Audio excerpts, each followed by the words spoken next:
morning, everyone, and welcome back to Three Things on Monday podcast with your host, Stephanie Strong. I am so over the moon about this episode of Three Things on Monday podcast. I want to welcome all my new viewers and those viewers, my listeners, and those who have been tuning in on a regular basis. I am so pleased and grateful to have you join us on this Monday morning. This is the last Monday of the year of 2022. We've been rocking and rolling for the past 2 years, and I am so grateful for all of you who have supported this podcast and for those who are eager to learn more about what I am here to do in this earth through the medium of podcasting. So I invite you to join our podcast community. Make sure that you subscribe to the podcast, like the podcast, and share it out to all your friends about the good work that we're doing and lifting up leaders across the globe. But today is a very special Monday. It's Monday, and what better way to start Monday off than with my friend, colleague, and just brother, Mr. Colin Pinkney is in the house this morning, and we are so grateful for Colin. He is the executive director of Harvest House, Harvest Center, I'm sorry. And so before we get into all of the magic that he's doing in Charlotte, North Carolina, Colin, would you say hi to our listening audience? Hello, listening audience. Good morning and happy coffee to you today. Ready to have a great conversation. Yes. Yes, Colin, what better way to start Monday than to have coffee and a conversation? Now, Colin has got he's a step ahead of me because I haven't had a cup of coffee this morning. But listen, I am really excited and I'm on pure adrenaline this morning because the conversation that we're going to share this morning is just going to be life-changing. It's going to be insightful. It's going to be invoking and deeply grounded in Colin's faith. And so I am so glad that Colin is here. We're glad you're here, Colin. We are really glad you're here. So I think that people just need to know a little bit about who you are, So listen, Colin, first of all, I want to start with the fact that Colin has been married to his beautiful wife, Terry, for 27 years, with whom they share 6 adult children. Come on, somebody. Come on, somebody.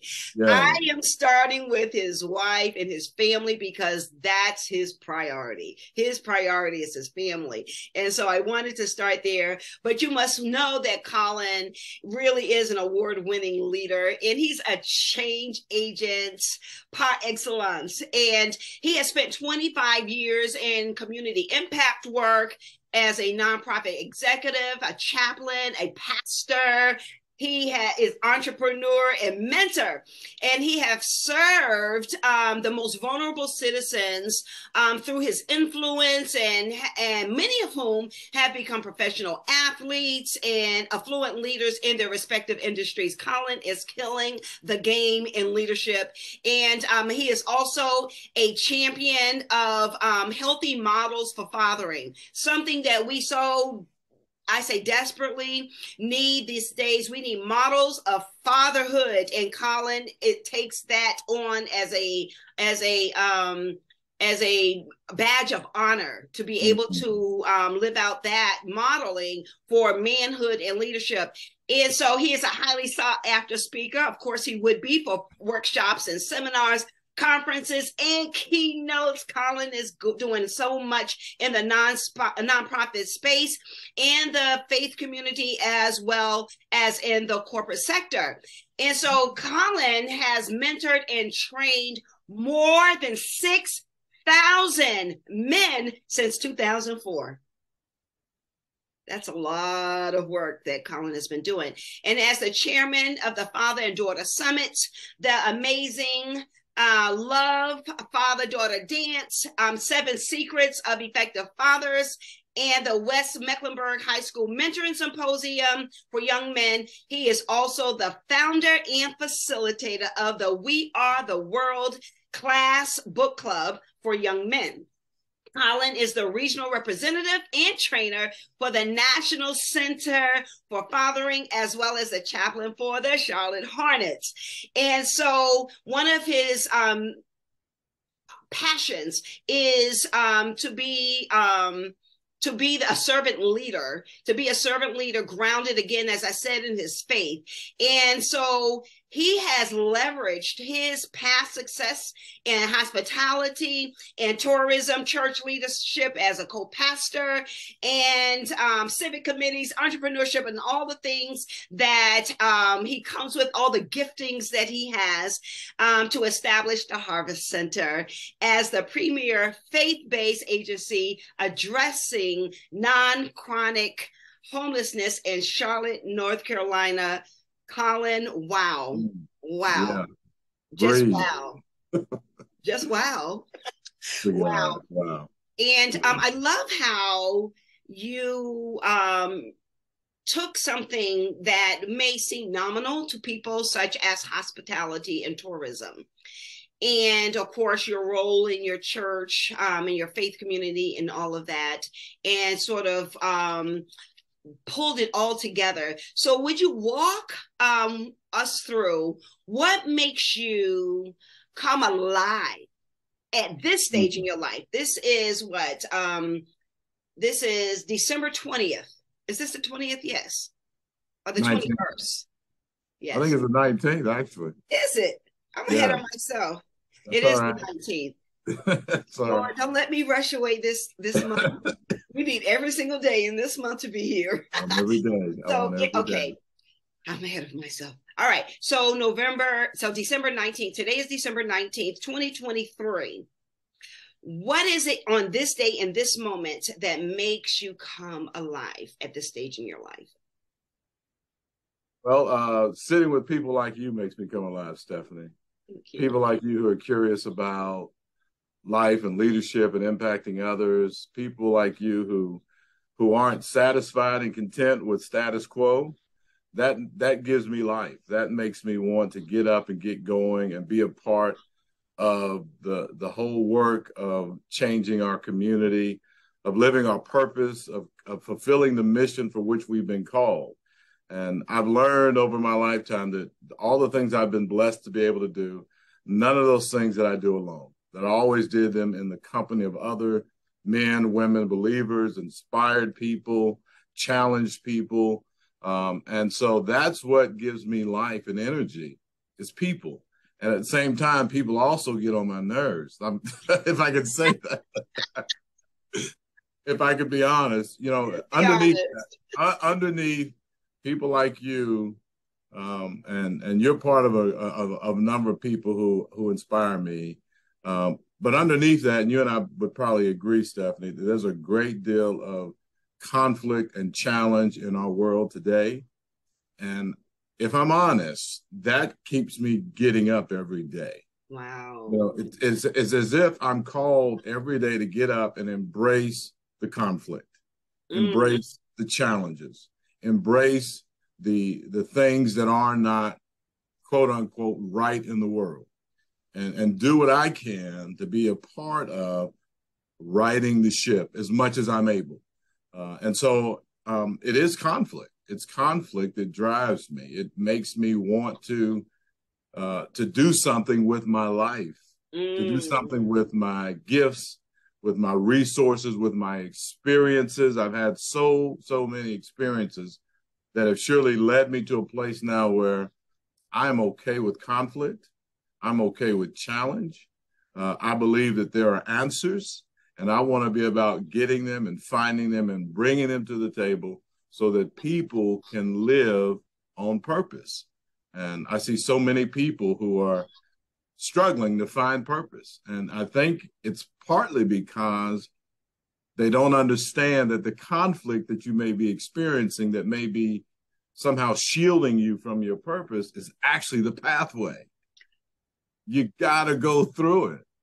You can't cheat change. You can't cheat transformation. You cannot cheat progress. You have to go through it. And that's what gets me up every day, keeps me going. makes me go to the coffee shop every day, get a cup of coffee to get the extra boost I need, because I know it will take from me energy, thought, my thoughts, my physical energy, my emotional energy will be vested every day, and I will need a refill if I'm going to get up the next day and face whatever things confront me. And that's what keeps me alive. That makes me feel alive. The day after coming from the gym and my back is hurting, that lets me know I'm alive. The day I walk out of the gym and my knees are aching, at least I know I'm alive. And that keeps me going. Well, listen, you just gave an entire masterclass on confronting conflict and challenges. You can't cheat change. That needs to be on a t-shirt. You cannot cheat change. Did you guys hear that? You cannot cheat change. What makes Colin come alive is understanding the call he's saying, understanding the call on his life to confront the conflict. Wow. That's pretty deep, my brother. Yeah, keep living and you'll find it to be true. If you haven't yet. Absolutely true. And I think part of the, as you say, secret, Stephanie, is just learning to embrace that. And it's easier said than done, but it really is the pathway. I found that to be true in my own life and the people I get to work with and serve, that if you try to cheat the process of change and transformation, then you'll get what cheating results give you, and it won't last. Listen, I am so appreciating your wisdom right now, because first of all, you're speaking my language.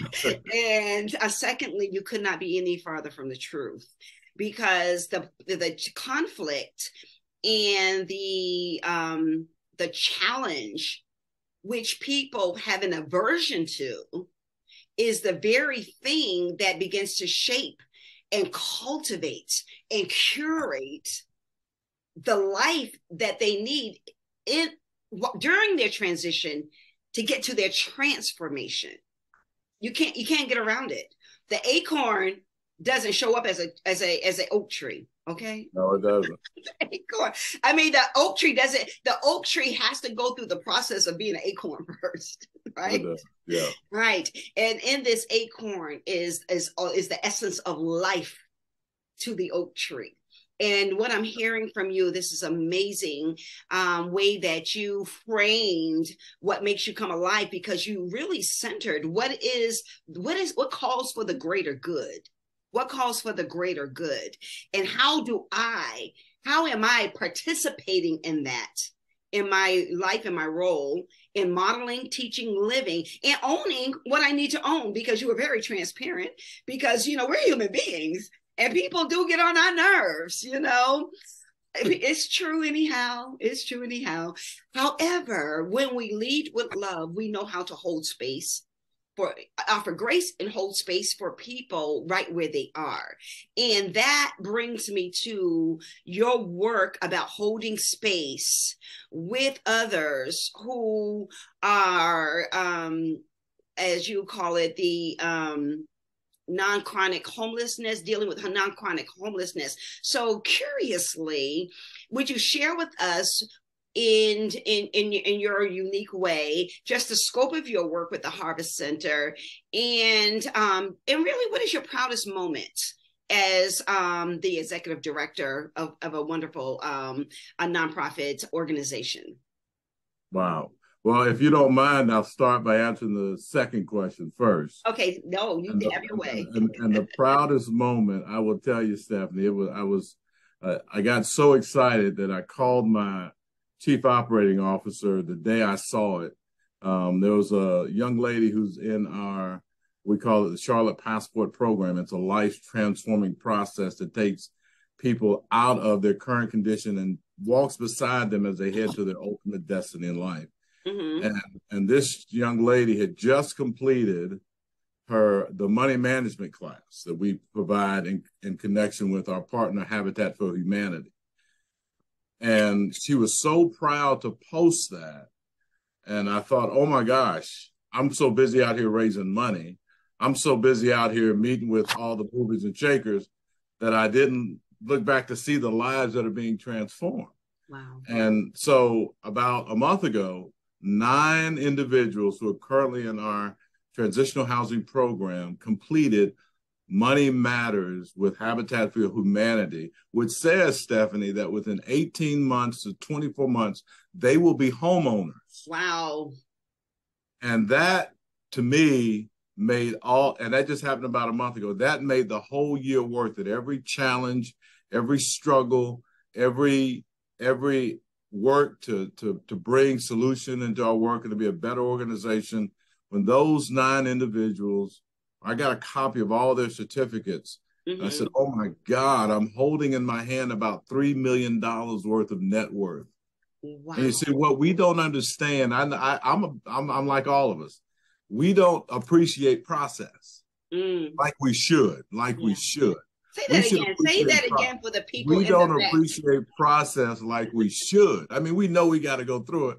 We just want to hurry and get through it, but we don't know how to sit with process and to stay in the moment and appreciate throughout all the benchmarks, all the milestones that are reached, all the things that are changing, and those things are worth celebrating. And so these individuals who just completed that, I mean, I just had a moment with myself sitting in my office thinking, oh my gosh, I have the privilege to sit with some of the wealthiest people in the country. And these 9 individuals are charting a path that will change their future for themselves and their children. And they aren't cheating the process. They're going the way that they need to go. And that, to me, was a proud moment for me personally, because I was drawn to this work first back in 1988 with no understanding of how it would happen. All I remember is running McDonald's in Durham, North Carolina, and having this deep passion to do more in the community to help the families I saw struggling.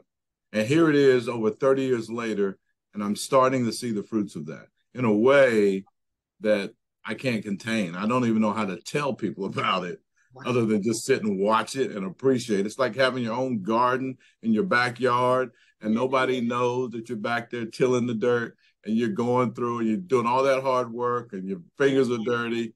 And then until the day you come with the fully ripened tomato or the green pepper and you offer it to your neighbor and say, I grew this in my garden. Yeah. And that's what's happening at the Harvest Center every day.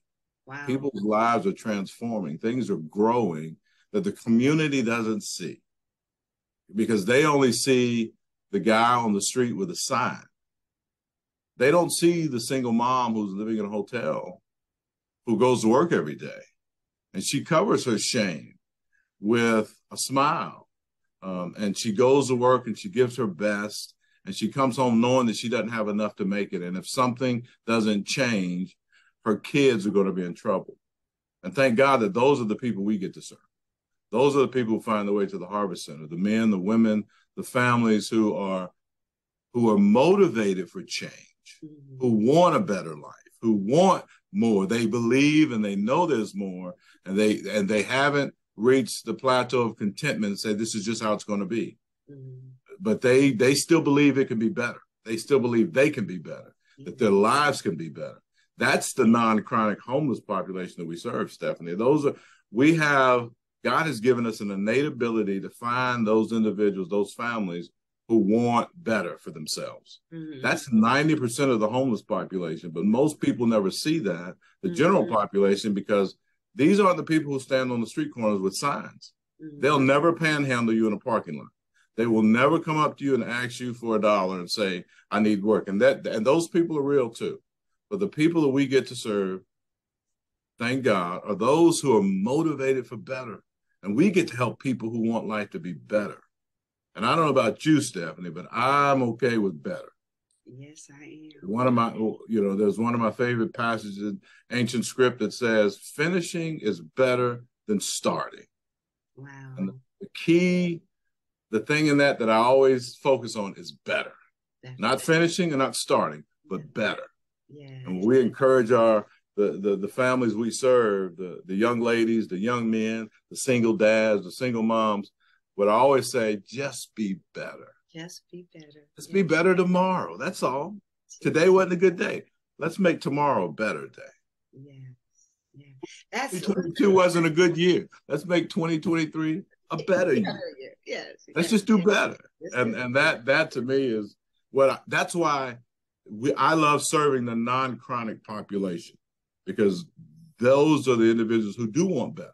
Yes. They need help to do that. Yes. And we're glad to provide it, but they want better. And I like better things. I like better. I think life could be better, even in the midst of all the chaos we've got going on. Life can be better. I love it, Colin. That is what beautiful imagery and reflection and appreciation of the various stages of transformation. And it starts with a desire to want better, and your level of discernment to be able to lead an organization, to be able to find, it's like talent scouting, it's like talent scouting, and you have to have a level of discernment. And that's a faith word.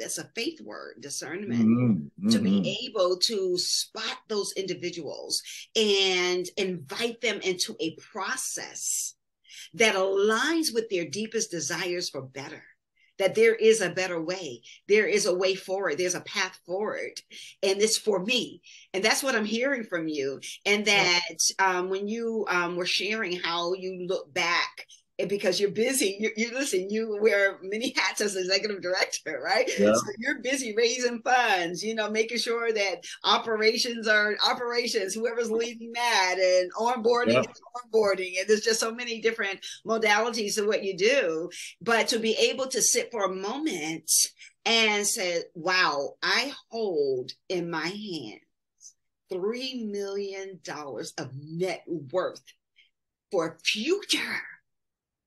People leaving a legacy for their children and their children's children. How excellent is his name in all the earth? Yeah. And that God would use someone like yourself to lead the way. And just thank you so much for sharing. It was so beautiful, and it just really just awakened inside me this whole idea about two words I use quite often is three words. I call it the POP. I call it POP. I call it possibility, opportunity, and potential. And when you can see life through the lens of possibility, opportunity, and potential, anything can happen. Anything can happen, because I think I know people interchangeably use God with the word universe and all of that and what have you. And however people show up in their faith is perfectly fine. I can't remember who first said this, but I love it so much. And it says, when you really want something, the whole universe conspires with you to achieve it. Alchemist. It's one of the books the book club read about 7 years ago. Yeah, that's where I got it from. I didn't know if he coined it or not. Yes, that's a really good book. It's in the book. I'll give him credit for it. Yeah, give him credit for it, because I'm reading that book. Yeah. The Alchemist. Great book. See, kindred spirit. I didn't have that book on my radar until I started the book club, and I realized I better start reading some other kind of books. Oh yeah, it's a good book. I've been listening to the audio version. I have Audible, so I have that on Audible, and it's just really a good book. I have to keep going back because it's just so rich that I want to capture everything. Well, absolutely. And so I love that. And so you talked about the scope of your work and your proudest moment as the executive director of the Harvest Center. And I want you to talk, for those who are maybe listening, who are executive directors of organizations or businesses. I say organizations because typically executive directors are leaders of organizations. What would you say, if you could think of some important, they're like must-haves for leadership, what would you call those must-haves? Curiosity. My favorite word. Yeah. And there's a certain level of discontent that you have to have and live with and be okay with. The idea that you never really fully get to the fulfillment of your mission, but that you're always moving toward it. And the curiosity makes you examine, explore more. What else could we do? I mean, one of the ways I do it is, like, for example, we had, when COVID hit a couple of years ago, we had always done this big Thanksgiving giveaway with turkeys and boxes of groceries, and averaged 1,000 people. I mean, it was one of the biggest events in town. And when COVID shut things down, we didn't, we were like everybody else trying to figure it out. And I have this incredible partnership director. He's a talented young man. And we put the ball in his hands, right? And that's another sort of leadership thing. You got to learn how to trust people, even when they aren't trustworthy, but especially when they can be, but empowering others. And we put it in his hands, and he put together this incredible drive-through process where we could serve the community still be face-to-face, because that's important in our work. Even when COVID was happening, we couldn't close our doors. But we did a process that was incredible. And every year, here's our word again, every year it's gotten better. We had people who came this year who received from us a couple of years ago, and they said, this thing is getting better every year. Wow. And that to me is a sign of our work being relevant and successful, is that it gets better. Right? Even though we could sit at the end of the day and high five and say, wow, that was great. Now we go back to the drawing board and we have an after action meeting, say, okay, how do we make it better? How do we make it better next year? So better, curiosity, sort of this perpetual discontent with things, and knowing that things can get better. I can get better. I could lose more weight. I could decrease my blood pressure. I could do something about my heart health. I could do something about my teeth. I could do something about my waist. I could do something about my hairline. Better, right? Better is sort of an intrinsic value that I think the leaders that I look to, and I know a lot of leaders who don't think better. They think you get to that place and you sit at the top of the mountain and you beat your chest. Mm-hmm. And that's a scary place to get to for me. But then also, I think, and to wrap all that up, the thing for me that really makes it work is, and I tell this to other leaders, executives that I lead in the community, if you aren't mentoring outside of your organization, then you're cheating the organization from its growth potential, because you yourself aren't growing if you aren't teaching, right? So expanding your mentoring outside of your organization. And I'm blessed that I have young men and seasoned men in the community who think enough of me to ask me questions, and to ask me, that question, how did you do it? How did you do it? And I say, well, how much time do you got? And I'll tell you. But that keeps me growing. That keeps me focused on my own need for personal growth and development, because there are other young men looking to me to know how to do it. And what I tell them is, I'm not finished yet, but you can go with me as I walk. As I walk toward it, you can come and go. I'll show you. And I'll let you see the stumble. I'll let you see the mountains that I started climbing. I decided I'm not going to climb that mountain. It's too hard. We need that. I needed that as a young man. And my corporate work, my ministry, especially when I got involved in the church. Oh, my God, I needed it. Yeah. I wish that there was more of this even in the church. Yeah. That to me grieves me, that the church, which holds such valuable resources for the world, tends not to be the best at leadership development. Wow. And I think that you really named so much. Well, first of all, your transparency and humility is acknowledged here, or acknowledged here. I want to acknowledge that. There's just this idea that I love the leadership nuggets, because, whether you're in leadership with an organization, executive director, entrepreneur, solopreneur, we have targets. Right? We have targets, and we have some outcomes, and we have impacts, right? We have all of these things. And sometimes we can get focused on those things without really considering the intrinsic nature of how we ourselves are transforming in the process of that. And part of that is, I love when you say to have a perpetual state of discontent. And that is almost I'll say counterintuitive Yeah. counterintuitive, right? Yeah. To a leader or disconnect. What? No, never, right? Right. But the word that you started out with is a word that I know for myself I hold dearly, and I want to continue to live into the spirit of curiosity, because the discontent and understanding that there's opportunity to do better and holding that sense of curiosity allows for you to, like what you said, to explore, to learn, to test out ideas, try something different, and to use the measurements or the metrics that you may have in place as a springboard rather than an actual endpoint, And so I appreciate what you're saying. So I've got a one or two more questions for you as we begin to wrap this down.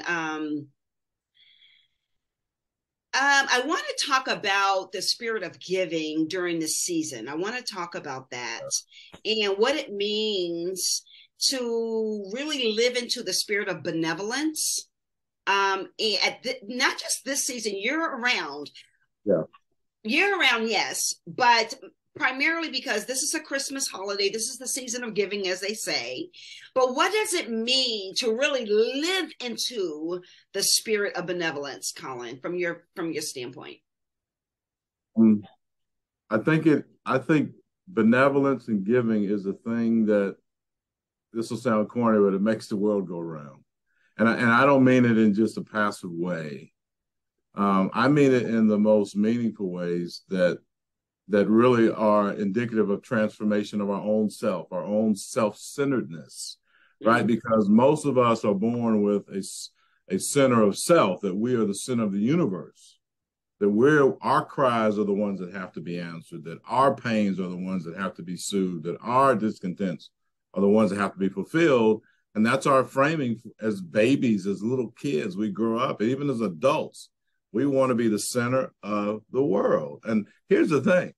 None of us are able to do that, to hold that.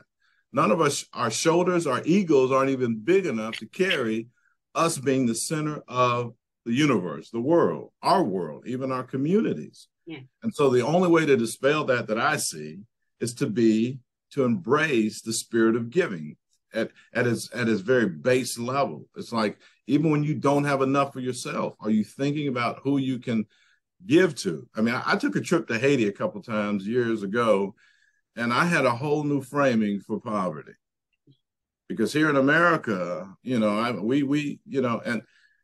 we see poverty. I see it. I grew up in it in a way. I grew up in a fatherless home, and there were inadequate resources on a consistent basis. I mean, there were shoes you couldn't buy and things you couldn't have because of the reality of a circumstance called poverty.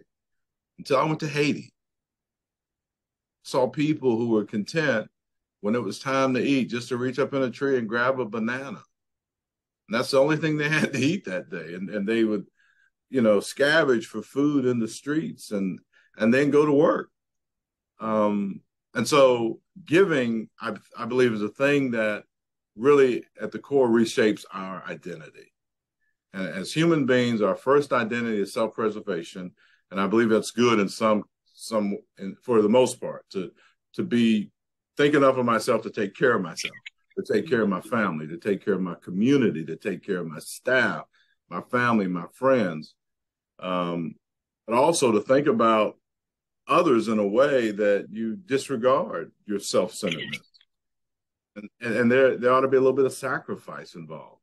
I'm not a big fan of compromise, Stephanie. I'll tell you this, and one day we'll have a talk about the difference between compromise and sacrifice and the values that each bring a relationship. But I've always believed that sacrifice is a higher value than compromise, and it's one that is more given to solving problems and solving complex issues. When you can come to the table with something to say, you know what, I'm willing to give up right now.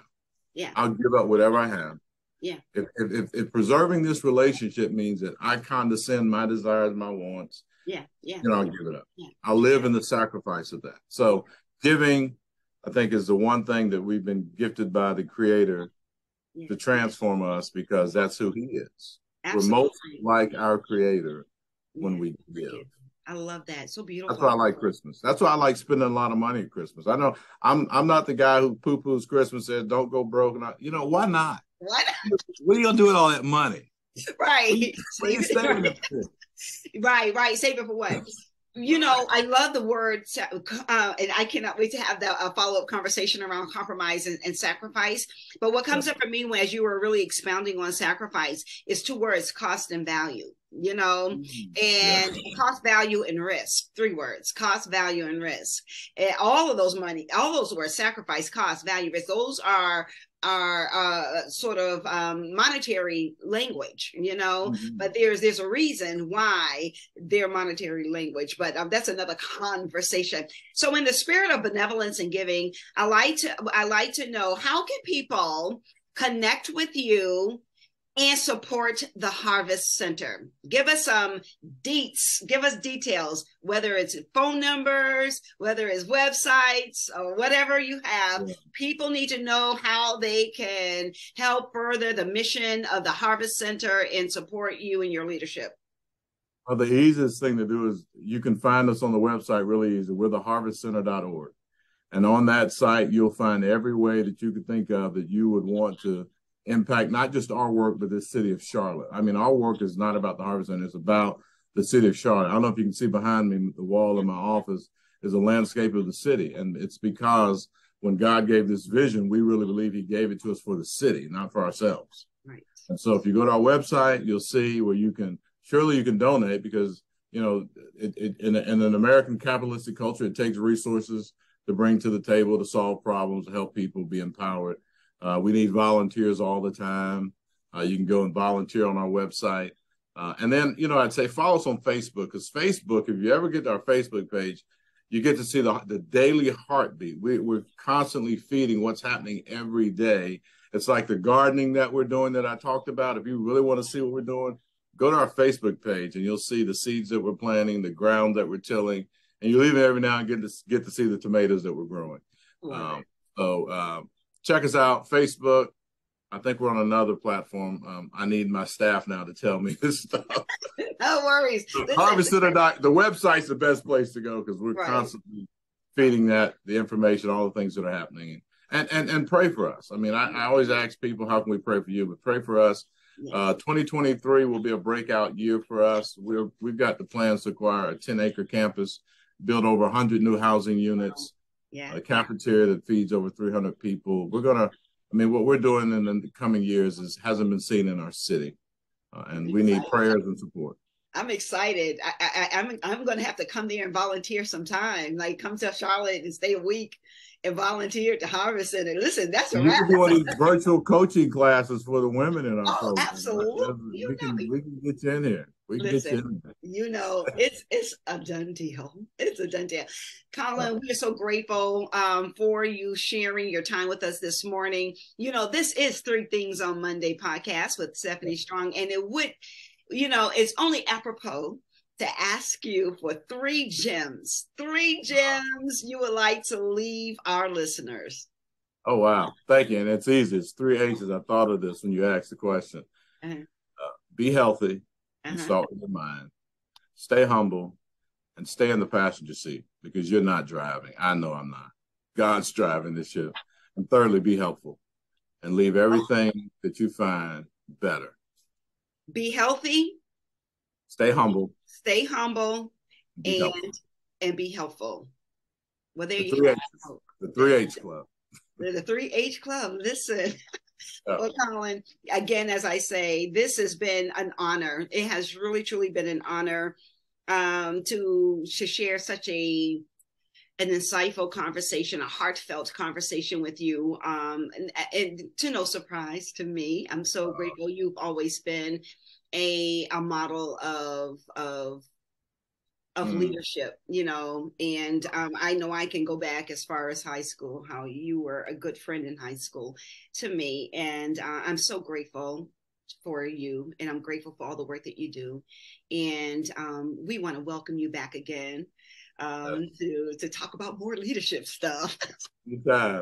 Thank you. And the feelings are mutual, Stephanie. It goes back to our high school years. And I want to give a shout out to all my Westover Wolverines. Westover is best over. Yes. I'm a product of Fayetteville, North Carolina. And I thank God. Those are some of the best years of my life. I always say high school was the best years of my life. It shaped me in ways that I'm still discovering that were really powerful. And I'm thankful for it. I'm thankful for you. So thank you so much. You're quite welcome. Well, folk, we're going to sign off for now. And listen, if you have not subscribed to Three Things on Monday podcast with Stephanie Strong, please make sure you subscribe and also make sure you click like. And wherever you are listening to this podcast episode, please make sure you share it out to your network, your family, and your friends, because folk need to hear this wonderful conversation. Until next time, you people, good people, we will see you on the next episode of Three Things on Monday podcast. Take care and be well.